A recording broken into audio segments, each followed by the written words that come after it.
அவள் ஒருத்தி. எழுத்தாளர் நிலோஜி. அத்தியாயம் 15. அப்பா அன்பழகனின் அனுமதி கிடைத்த மகிழ்ச்சியில் அப்பாவையும் அம்மாவையும் அன்போடு கட்டி அணைத்து முத்தமிட்ட ஆரத்தி தனது அறைக்கு மனம் நிறைந்த மகிழ்வுடன் சென்றாள். பாடசாலையில் கொடுக்கப்பட்ட வீட்டு வேலைகளை செய்து முடித்துவிட்டு படுக்கைக்கு சென்றாள். நாளை மறுதினம் பாடசாலையின் விடுமுறை விட்டதும் திருவிழா செல்லலாம் எனும் எண்ணங்களே மனதில் மாறி மாறி வந்து கொண்டிருக்க அப்படியே நித்ராதேவி அவளை அணைத்துக் கொண்டாள்.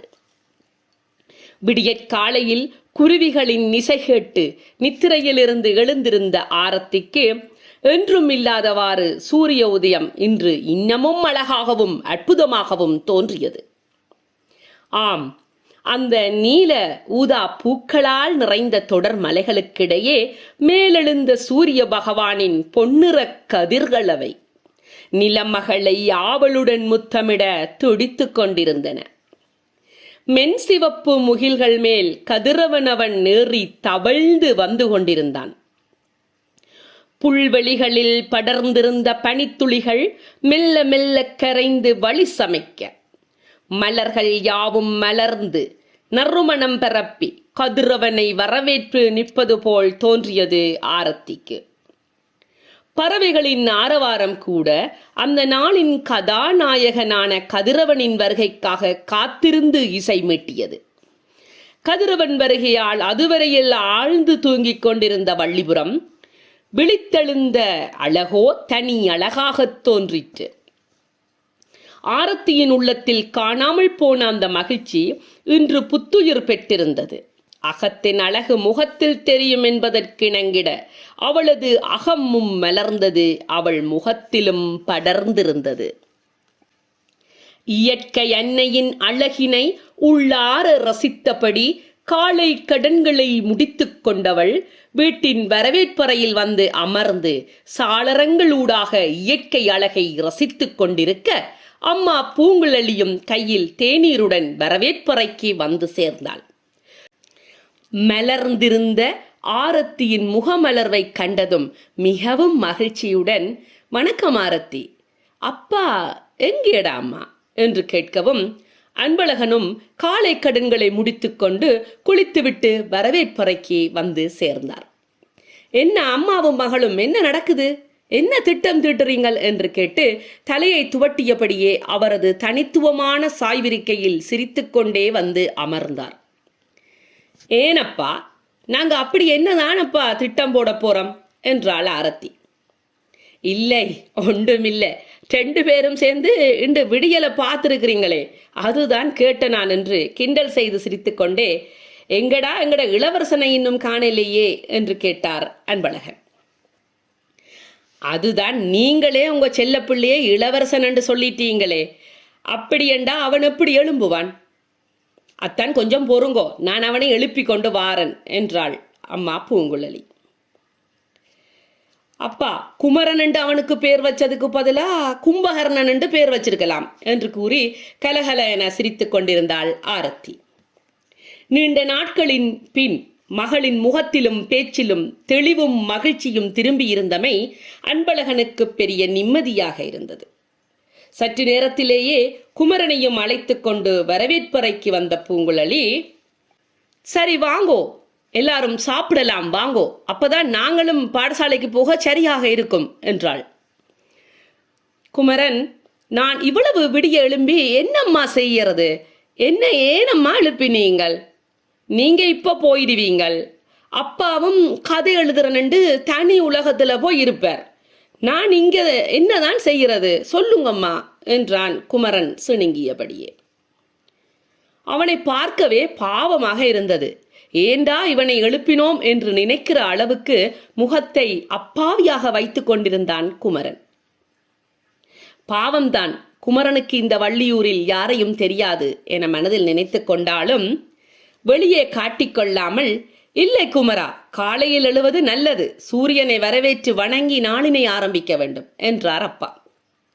காலை எழுந்தவுடன் படிப்பு என்றுதானே மகாகவி பாரதியார் பாடியிருக்கிறார் என்று கூறி அம்மாவும் அப்பாவுடன் இணைந்து கொண்டாள். அதனை பார்த்த ஆரத்தியும் சிரிக்க, குமரனுக்கு கோபமாக வந்தது. சாப்பிடாம அமைதியாக அமர்ந்திருந்தான் குமரன். சரி சரி, உங்களோட கோபத்தையெல்லாம் சாப்பாட்டுல காட்டக்கூடாது என்ற அம்மா பூங்குழலி குமரனின் தலையை தடவி விட்டதும் சமாதானமான குமரன் அடுத்த கணமே எதுவுமே நடக்காதது போலவே சாப்பிட ஆரம்பித்தான். அதுதானே பார்த்தேன், எங்கட இளவரசனாவது சாப்பிடாம விடுகிறதாவது என்று கிண்டல் செய்து சிரித்துக்கொண்டே சாப்பிட்டு விட்டு பாடசாலைக்கு தயாரானாள் ஆரத்தி. எல்லோரும் சாப்பிட்டு முடித்ததும் பூங்குழலியும் எல்லாவற்றையும் எடுத்து வைத்துவிட்டு ஆரத்தியுடன் புறப்பட தயாரானாள். அன்பழகனிடமும் குமரனிடமும் விடைபெற்று கொண்டு பள்ளியை நோக்கி நடந்தனர். உற்சாகத்துடன் வீசி வந்த தென்றல் காற்றை ரசித்தபடியே நடந்தாள் ஆரத்தி. ஆரத்தியின் மனநிலை அம்மா பூங்குழலிக்கு நிம்மதியை தந்தது. நடந்து வருகின்ற வழியிலேயே வளமை போலவே தேன்மொழியும் வந்து இணைந்து கொண்டாள். வணக்கம் ஆரத்தி, வணக்கம் அம்மா என்று கூறிக்கொண்டு வந்தவள் ஆரத்தியின் காதுக்குள்ள, என்ன ஆரத்தி, திருவிழாவுக்கு வாரீங்கதானே என்று மெதுவாக கேட்டாள். இல்லை தேன், அப்பா யோசிச்சுட்டு சொல்லுறனண்டு சொன்னவர். இந்த முறை இல்லையண்டா என்ன, அடுத்த முறை பார்ப்போம் என்றாள் ஆரத்தி. ஆரத்தியின் இந்த பதில் தேன்மொழிக்கு பெரிய ஏமாற்றத்தையே கொடுத்தது. தேன்மொழியின் முகம் சட்டென வாடியது. ஆவலுடன் இருந்த அவளது முகத்தில் சோக ரேகைகள் படர ஒளியிழந்த நிலவு போல வாடிப்போனது அவளது முகம். அந்த கணத்திலிருந்து அவர்களிடத்தில் நிசப்தம் நிலவியது. ஒருவிதமான மயான அமைதியுடன் நடந்தனர். ஆனாலும் மகளின் குறும்புத்தனத்தை மனதிற்குள் ரசித்தபடியே நடந்தாள் பூங்குழலி. பாடசாலை வளாகம் வந்தது. அம்மா பூங்குழலியிடம் விடைபெற்று கொண்ட ஆரத்தியும் தேன்மொழியும் வகுப்பறையை நோக்கி நடந்தனர். வகுப்பறைக்குள் இருவரும் நுழைந்தவுடனேயே மெதுவாக தமக்குள் 1, 2, 3 என்று கூறி சங்கீதனும் உதயனும் ஒருமித்தே வணக்கம் கூறினர். ஆரத்தி மட்டுமே வணக்கம் கூறினாள். ஆனால் தேன்மொழியோ உயிரற்ற பொம்மை போலவே வகுப்பறைக்குள் சென்று தனது இருக்கையில் அமர்ந்தாள். எப்போதுமே துருதுருவென இருக்கும் தேன்மொழி அமைதியாக வகுப்புக்குள் நுழைந்தமை யாவரையும் வியப்பில் ஆழ்த்திட, தேன், என்ன இன்றைக்கு நீ ஆரத்தி போல அமைதியா இருக்க வேணுமென்று முயற்சி செய்கிறாயா என்று கிண்டல் செய்தான் உதயன். டேய், சும்மா இரடா, உனக்கு எப்ப பார்த்தாலும் எல்லாத்துக்கும் விளையாட்டும் கிண்டலும் தான். கொஞ்சம் பொறு, என்ன பிரச்சனை என்று அவளையே கேட்போம் என்றான் சங்கீதன். சரிதான், நீ எப்ப பார்த்தாலும் என் மேலேயே பிழை சொல்லுகிறாய். நான் சும்மா விளையாட்டுக்குத்தானே சொன்ன. நான் அப்பபா, நானும் வாரன், அவளிடமே கேட்போம் என்றான் உதயன். இருவருமாக தேன்மொழியிடம் கேட்டபோது ஒன்றுமில்லையே என்று கூறி தேன்மொழி காரணத்தை கூற மறுத்துவிட்டாள். ஆனாலும் ஆரத்தி, நான் திருவிழாவுக்கு வர முடியாமல் இருக்கிறது என்று அதை சொன்னால் இப்படி ஈரமிழந்த தாமரை போல் இருக்கின்றா தேன் என்றாள்.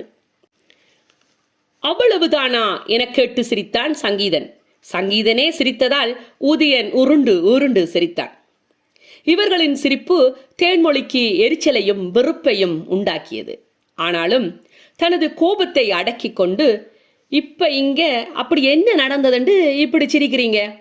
அம்மா அப்பா அனுமதித்தால் ஆரத்தி திருவிழாக்கு வருவான்னு சொன்னதை நம்பி வீட்டுல பாட்டி உட்பட எல்லாருக்கும் சொல்லிட்டேன். அதுதான் இப்ப அவங்களுக்கு எப்படி சொல்லுவதென்றுதான் யோசிச்சு கொண்டிருக்கிறேன் என்றாள் தேன்மொழி. சரிதேன், இன்னொரு தடவை ஆரத்தியின் அம்மா அப்பாவிடம் எல்லாரும் சேர்ந்து போய் கேட்டு பார்ப்போமா என்று உதயன் கேட்க, ஓமடா அப்பா, இது நல்ல யோசனைதான் என்றான் சங்கீதன்.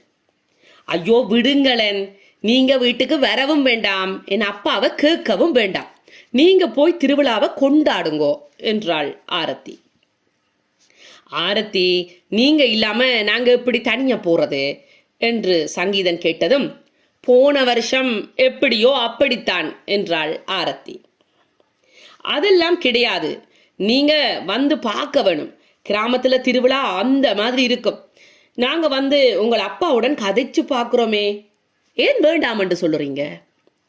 ஆரத்தி, அப்படியேண்டா உங்களுக்கு எங்களோட வேற விருப்பம் இல்லையோ? அப்படி சொல்லுங்களேன் என்றான் உதயன். அப்படி ஒன்றுமே இல்லை.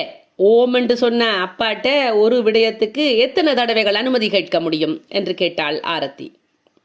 ஆரத்தியின் பதிலை கேட்டதும் தான் அமைதியாக இருந்த தேன்மொழி, ஆரத்தி, அப்ப நீங்க பொய் சொல்லி இருக்கிறீங்க என்று பொய்யாக கோபித்துக் கொண்டாள். என்ன ஆரத்தி, நீங்களாக மாற்றினீர்கள், நம்பவே முடியவில்லை. என்னமா ஒரு நடிப்பு, நடிகர் சங்கத்துக்கே தலைவியாக்கி விடலாம் போல இருக்கிறதே. தேன்மொழியால கூட கண்டுபிடிக்க முடியலண்டா உண்மையில நடிப்பு அந்த மாதிரி தான் என்றான் உதயன். இல்லை, நான் ஆரத்தியை சந்தேகப்படவில்லை. காரணம், ஆரத்தி கூறும்போது ஆரத்தியின் அம்மாவும் எதுவுமே சொல்லவில்லை. அதனால தான் ஆரத்தி சொன்னதை அப்படியே நம்பிட்டேன் என்றாள் தேன்மொழி. என்ன சாக்கு போக்கு சொன்னாலும் ஆரத்திட்ட ஏமாந்து விட்டாயே தேன் என்று தேன்மொழியை மேலும் வெறுப்பேற்றினான் உதயன். அந்த கிண்டல் பேச்சுக்கு முற்றுப்புள்ளி வைக்க நினைத்த ஆரத்தி, காணும் காணும், நீரும் தான் சங்கீதனும் தான் ஏமாந்தீர்கள். பிறகு ஏன் நீர் தேனை மட்டும் கேலி செய்கிறீர்? இது சரியில்லை தானே. நான் சும்மா தேன்மொழியோட விளையாடினான். நான் வரமாட்டேனண்டா என்ன சொல்லுறான்னு சொல்லி பார்த்தேன் நான். ஆனால் தேனின் முகம் வாடி போனதால இன்னமும் கொஞ்ச நேரம் விளையாடுவோம் என நினைச்சேன். ஆனா நீங்க 2 பேரும் மாறி மாறி கதைச்சு தேனை அள வச்சிடுவீங்க போல இருக்கே.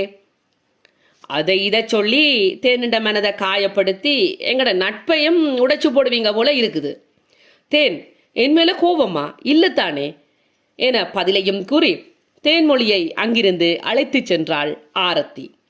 சங்கீதனும் உதயனும் இவர்கள் இருவரினதும் நட்பினை பார்த்து இவர்கள் என்ன இரட்டை சகோதரிகளா என வியந்து நின்றனர். நன்றி.